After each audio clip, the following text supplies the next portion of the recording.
Olá pessoal, recentemente eu fui confrontado com a existência de uma teoria de 4 Big Bangs. Isso mesmo, não só um, mas 4. E eu gostaria de passar isso para vocês porque eu achei muito interessante. Essa visão de quatro e não apenas um Big Bang é uma fala de Frank Pastore, ex-atleta norte-americano, jogador de beisebol. Ele coloca algumas questões interessantes para nossa reflexão. Por muito tempo ele combateu a ideia de um Deus cristão, a ideia de um Criador. Diz no seu comentário que ele foi desafiado a refutar o teísmo, né? Não o ateísmo, mas o teísmo, a crença em um Deus. Mas Frank Pastor traz uma reflexão muito interessante que a partir desse momento que ele passou a estudar para poder refutar, ele encontrou obstáculos, desde as teorias dos grandes filósofos, passando por Aristóteles, né? Platão, Santo Agostinho, Tomás de Aquino e até mesmo a própria teoria do Big Bang. Ele coloca o seguinte: a teoria do Big Bang, nós já sabemos do que ela fala. Tudo surgiu de uma partícula de densidade incomensurável, né? Num ponto do universo chamado singularidade. Tudo de repente explodiu, entre aspas, né? Não foi uma explosão, mas uma expansão do universo. No início, né, tudo aquilo se concentrava, matéria e energia, espaço e tempo foram criados num grande raio cósmico que se estende aí no processo evolutivo. Isso aí teria acontecido cerca de 15 bilhões, 16 bilhões de anos atrás, né? Segundo cálculos dos cientistas. O que pode variar aí para bilhões a menos ou a mais. Mas a grande questão do Big Bang é: tudo haveria surgido do nada ou desta minúscula partícula. Mas, né, de onde veio? De onde veio essa singularidade? Ela sempre existiu? Quem a criou? O que a criou? Se ela estava lá, sempre esteve lá, no que ela se amparava? Porque, por mais que seja uma singularidade no universo, ela existia. Existia algo antes dessa singularidade? Se não existia, como explicar o seu aparecimento? De modo que isso faz com que nós pensemos sobre a questão da existência do Criador. Ninguém consegue explicar, ir além dessa singularidade do Big Bang. Por mais que se crie teorias de multi-universos ou de que o universo está com um movimento do coração, mesmo que se compare o movimento do universo com o movimento do coração, né, de expansão e contração, e que esse movimento seja eterno, nós teríamos que acreditar que isso sempre existiu. Ora, acreditar que essa singularidade sempre existiu ou que esse universo sempre existiu, na verdade é divinizá-lo. É dar uma ideia divina a algo que é material. Não passa disso, né? Então, você precisa de uma crença também na eternidade, mesmo que você se diga ateu. O segundo ponto que entra na questão é quando ele fala sobre o Big Bang biológico. O que seria isso? Nós sabemos, né, que todos os elementos que existem na natureza e que fazem parte da tabela periódica, eles não foram criados assim de um dia para a noite. Não foram criados assim no exato momento em que houve o Big Bang. Mas foram formados nos caldeirões, né, entre aspas, do universo, que são lá o núcleo das estrelas. Então isso levou-se bilhões e bilhões de anos para que esses elementos se formassem, se fundissem, né, e depois gerasse toda essa diversidade que existe na natureza, no nosso planeta inclusive. Porém, com toda essa diversidade de elementos, existe um grande porém: a vida. Como foi possível um salto qualitativo de uma matéria morta para algo vivo? Com toda, com toda a evolução humana que nós temos, com todo o conhecimento científico que nós temos, aí de Pasteur, de Einstein, né, e de outros grandes cientistas de nosso tempo, e grandes biólogos, nós não conseguimos de maneira alguma fazer que a vida seja, por exemplo, criada em laboratório. Tivemos grandes avanços no estudo do genoma humano, na genética, né? De manipular o genoma, o DNA, tirar partes do DNA, né? Trocar, fazer uma manipulação genética, clonagem, etc. Mas é impossível, né? Pelo menos não tem como a gente criar a vida no laboratório.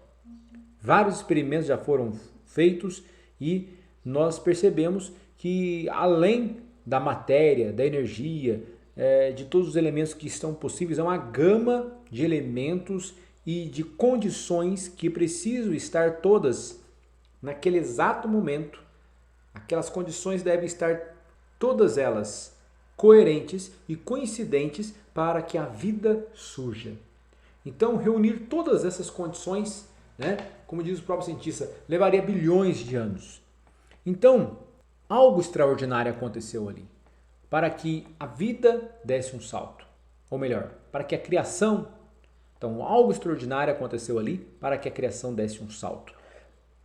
Para que aquilo que antes era morto, que era sem vida, tornasse um ser vivente, respirasse. Então, é o que ele chama de Big Bang biológico. E aí, esse despertar biológico, obviamente, gerou uma diversidade de vidas. Né? Diversidade de vidas. Desde as bactérias, plantas, né? Até os animais, de pequenos e grandes portes. E a outra grande reflexão que ele faz e que modificou minha maneira de pensar também é a questão de que, apesar de toda essa diversidade, né, que pululou, né, que explodiu no nosso planeta, né, que nós não conhecemos até hoje, não há evidências de um outro planeta assim como o nosso. Há hipóteses, mas eu posso inventar aqui hipóteses múltiplas, né? Mas não há uma evidência que eu possa dizer realmente um outro planeta tem as condições propícias e realmente a vida pode estar ali né, explodindo em diversas formas de vida. O que eu posso dizer para vocês, o que chama a atenção é que existe uma grande diferença neste ponto que chegamos da diversidade de vida. A grande questão para o Big Bang cosmológico, a pergunta que veio, né, do Big Bang cosmológico é: o que existia antes dessa singularidade? O que deu origem a esse primeiro Big Bang? Já na questão do Big Bang biológico, a pergunta é: como é possível surgir a vida a partir da não-vida? Né? Daquilo que é morto. Então, a terceira hipótese que derivaria da teoria do Big Bang é o Big Bang antropológico. Porque se nós pensarmos não só na diversidade da vida, mas também na qualidade dessa vida, ou melhor, se pensemos na diferença que existe entre os seres humanos e os animais. Algumas décadas atrás, houve uma tentativa de dizer que o ser humano era 99% parecido com o chimpanzé. Mas os estudos mais recentes provaram que isso não era real. Na verdade, as pesquisas realizadas mostraram que existe uma carga genética diferente de quase 30% entre um ser humano e um chimpanzé. Ou seja, é provável que a nossa similaridade com os chimpanzés não chegue a 70%. E embora Darwin tenha respondido muitas questões sobre a evolução humana, algo que estava presente desde os filósofos como Aristóteles, ainda há que se pensar sobre a questão central de como é possível essa evolução. O que fez com que em determinado momento da história, na diferenciação das plantas, das bactérias, dos animais, surgisse um ser humano propriamente dito, o homem primitivo. O que deu causa a esse salto qualitativo na natureza animal? Como podemos notar, não é só geneticamente que nós nos diferenciamos dos animais, mas como nós nos diferenciamos em habilidades. Habilidades essas que nos deixaram superiores aos demais animais. Obviamente que superioridade aqui não tem nada a ver com destruir, matar, exterminar, mas sim com a questão dos avanços, dos benefícios que nós trouxemos à humanidade. Então, nós temos que falar aí em um Big Bang antropológico. E o mais incrível, né, é que se fosse verdade que nós tivéssemos apenas a diferença de 1% na constituição do DNA com relação aos chimpanzés, se fosse isso verdade, o que não é. Essa diferença, dizem os cientistas, já seria altamente gritante, pois segundo os estudos, né, e aí que eu vou citar um texto que foi colocado na própria Veja, depois vocês podem consultar, o DNA, vou ler, né, o DNA é formado pela combinação entre pares de bases nitrogenadas. A estimativa é de que cada célula humana contém aproximadamente 3 bilhões de pares de base. Veja que é uma estimativa. Se o que nos separa dos chimpanzés é 1% do DNA, vamos supor que fosse isso equivaleria a 30 milhões de diferenças dentro de uma única célula. Então é muita diferença, mesmo que fosse 1%. Tá? Então, de qualquer forma, é um verdadeiro abismo genético que nos separa até mesmo dos nossos parentes mais próximos. Mesmo dentro da nossa família, de uma pessoa para outra dentro da família, há uma carga genética que nos diferencia enormemente. Nenhum ser humano é realmente igual ao outro, porque geneticamente nós temos uma constituição diferenciada. Nosso material genético é armazenado de forma compacta, em que as moléculas se enrolam em si mesmas e assim permite que guardemos muita informação biológica em um minúsculo espaço físico. Se fosse possível desenrolar o DNA de apenas uma célula e colocá-las lado a lado, a estimativa é de que o seu comprimento seria de cerca de 2 metros. Juntando todas as células do corpo humano, nós teríamos DNA suficiente, presta atenção, nós teríamos DNA suficiente para percorrer 2 vezes o diâmetro do sistema solar. Então, imagine quantas diferenças cabem dentro desse espaço. Então, essa ideia de que nos diferencia dos chimpanzés é 1%, isso já caiu por terra.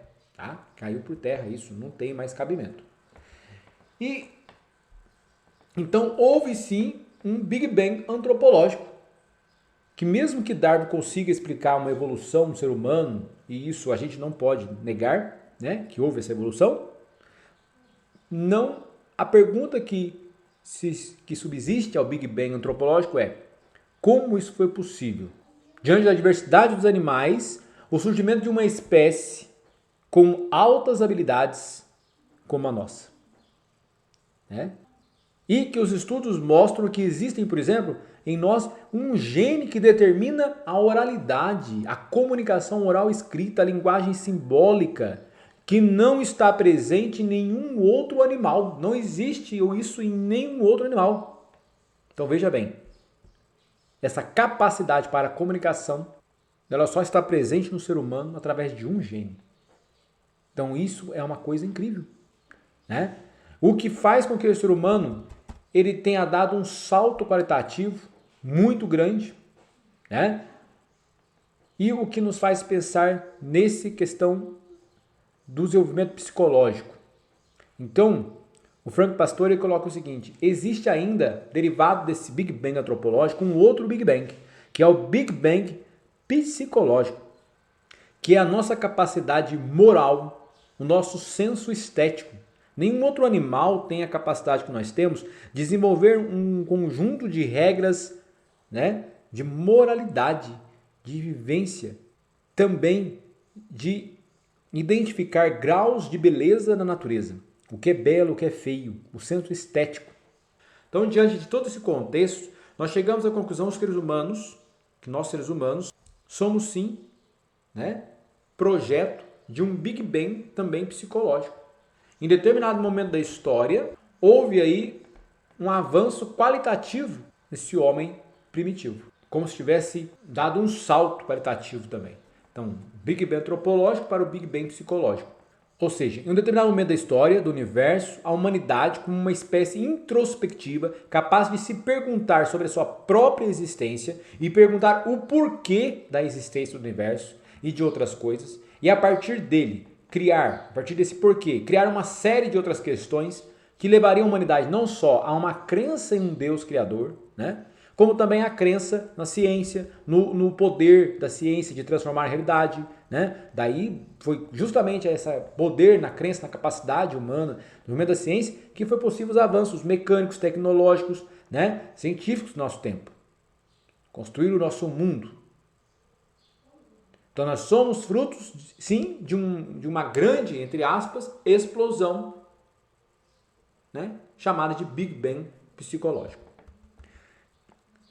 Então a pergunta que está por trás desse Big Bang psicológico: como foi possível que houvesse esse salto qualitativo, né, que fez surgir no homem primitivo o conseguir pensar sobre si mesmo, sobre sua existência, a existência do mundo e ainda incluir a existência de algo superior, de um criador, né? Daí a origem das religiões, por exemplo. Então, Frank Pastor me fez pensar muito sobre isso, a questão da teoria do Big Bang, que é uma teoria que eu ensino nas escolas, ensinei como professor ensino, e não estou aqui para negá-la, né? Todos os estudos até o momento nos remetem a fatos que comprovam essa teoria, né?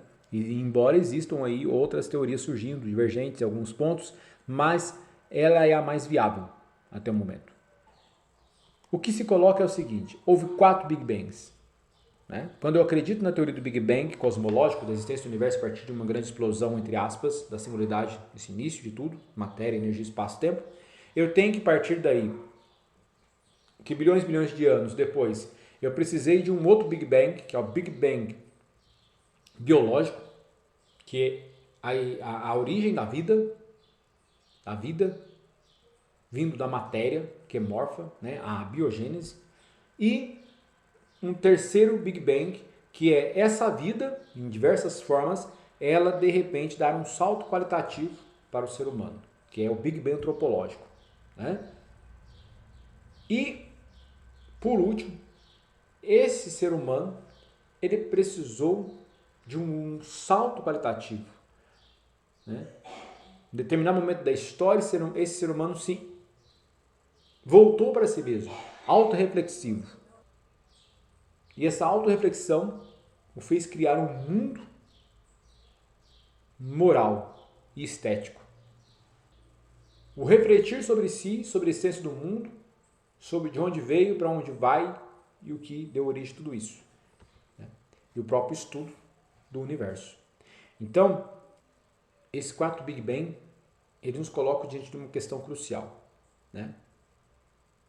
Acreditar que tudo isso aí é fruto do acaso é a mesma coisa que acreditar que Deus criou o universo do nada.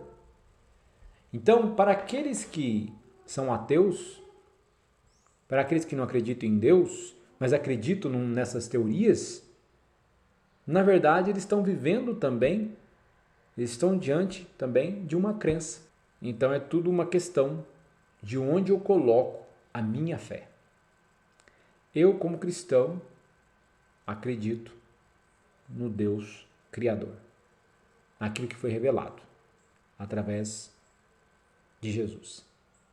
Então, acredito sim em todos esses Big Bangs, mas todos eles com a intervenção de Deus. Big Bang cosmológico.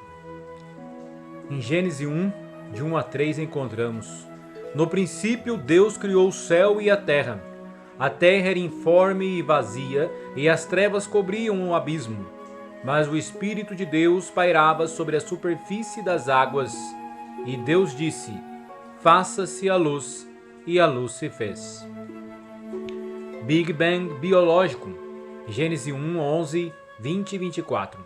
E Deus disse: que a terra faça brotar vegetação, plantas que têm semente, árvores frutíferas que deem frutos. E assim se fez. E Deus disse: fervilhem as águas de seres vivos, e voem pássaros sobre a terra e debaixo do firmamento do céu. E Deus criou todos os seres vivos que nadam nas águas, segundo as espécies, e as aves segundo suas espécies. Big Bang antropológico, Gênesis 1, 26, 27 e Gênesis 2, 7. Deus disse: façamos o ser humano à nossa imagem e segundo a nossa semelhança, para que domine sobre os peixes do mar, as aves do céu, os animais domésticos e todos os animais selvagens e todos os animais que se movem sobre a terra. Deus criou o ser humano à sua imagem, a imagem de Deus o criou. Homem e mulher ele os criou. Então o Senhor Deus formou o homem do pó da terra e soprou nas narinas o sopro da vida, e ele tornou-se um ser vivente. E por fim, Big Bang psicológico, logo após comer o fruto da árvore do bem e do mal, em Gênesis 3, 22, 23. E então disse o Senhor Deus: Eis que o homem e a mulher tornaram-se como um de nós, capaz de conhecer o bem e o mal. Não ponha ele agora a mão sobre a árvore da vida, para que ao comer viva para sempre. E o Senhor Deus o expulsou do jardim do Éden, para que cultivasse o solo do qual havia sido tirado.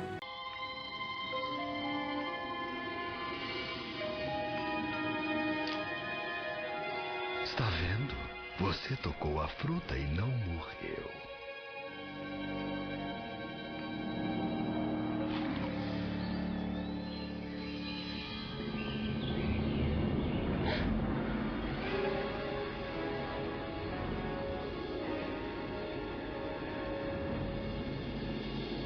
Eva, o que foi?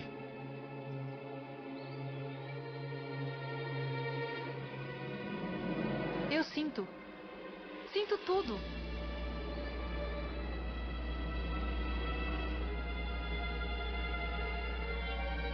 Deus disse pra gente não... Eu sei, Adão. Eu sei.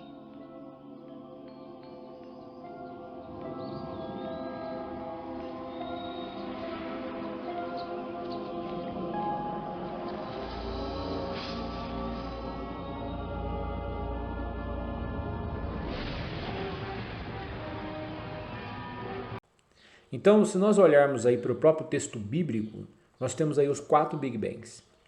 O Big Bang cosmológico, haja luz. O Big Bang biológico, quando Deus faz com que surja a vida, plantas e animais sobre a Terra. O Big Bang antropológico, quando Deus resolve formar o homem à sua imagem e semelhança, e soprou-lhe as narinas e o sopro da vida, e ele se tornou um ser vivente. E por último, o Big Bang psicológico, no momento que o homem, de certa forma, se liberta da tutela de Deus. Ele se torna autônomo, o livre arbítrio. Porque se eu, como criador, entre aspas, crio alguém que só consegue me obedecer, que só conhece o bem, ele não é livre. Então, na verdade, o ato da desobediência humana foi consentido por Deus.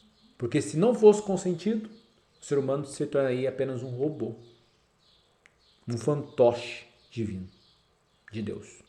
Então, a desobediência de Adão, que na verdade é figurativo, a desobediência humana, nada mais é do que esse salto psicológico na natureza humana. A partir do momento que o ser humano, conhecedor do bem e do mal, se volta para si mesmo, se pergunta, se cria um mundo moral e estético. Então, no próprio texto bíblico, nós podemos aí deslumbrar que Frank Pastore relata aí na sua autobiografia. Então é isso que eu queria compartilhar com vocês. Até a próxima. Fica com Deus.